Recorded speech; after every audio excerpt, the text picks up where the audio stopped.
तो एक बात तो यह है कि 5 नमाजें कभी माफ नहीं है, अल्लाह के यहां नहीं पूछा जाएगा उर्स किया था कि नहीं। यहां है इतने सारे मौलाना, जरा बताओ मैं कोई मुझे। अल्लाह के यहां नहीं पूछा जाएगा चादर चढ़ाया था कि नहीं, अल्लाह के यहां नहीं पूछा जाएगा ताजिया बनाया था कि नहीं, अल्लाह के यहां नहीं पूछा जाएगा नियाज फातिहा किया था कि नहीं। साफ साफ सुनो,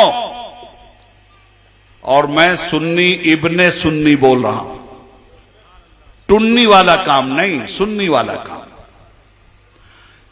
इसमें से एक बात अल्लाह के यहां नहीं पूछी जाएगी। ख्वाजा साहब के यहां कितने बार गए थे, कभी नहीं पूछा जाएगा। ताजिया बनाया था कि नहीं बनाया था, नहीं पूछा जाएगा। हां यह जरूर होगा कि यह काम तुम्हारा अच्छा था कि बुरा, उसी पे तुम्हारे अमाल की जजा सजा तय कर दी जाएगी। उर्स में नगाड़ा बजाया था कि नहीं, नहीं पूछा जाएगा। एक मजार पे एक चादर चढ़ाया था या 1000, बिल्कुल नहीं पूछा जाएगा। पीर साहब का हाथ पैर चूमा था कि नहीं, बिल्कुल नहीं पूछा जाएगा।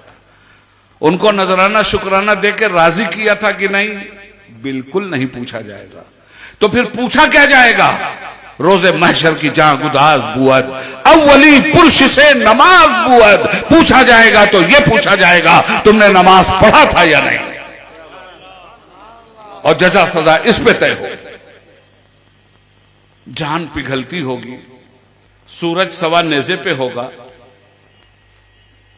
साये रहमत के अलावा कोई साया नहीं होगा। मां बेटी को नहीं पहचान रही होगी, बेटी मां को नहीं पहचान रही होगी, बाप बेटे को नहीं पहचान रहा होगा, बेटा बाप को नहीं पहचान रहा होगा। नफसी नफसी का आलम होगा। अंबिया किराम का आलम यह है कि खुदा के सामने जाने के लिए लरज रहे होंगे।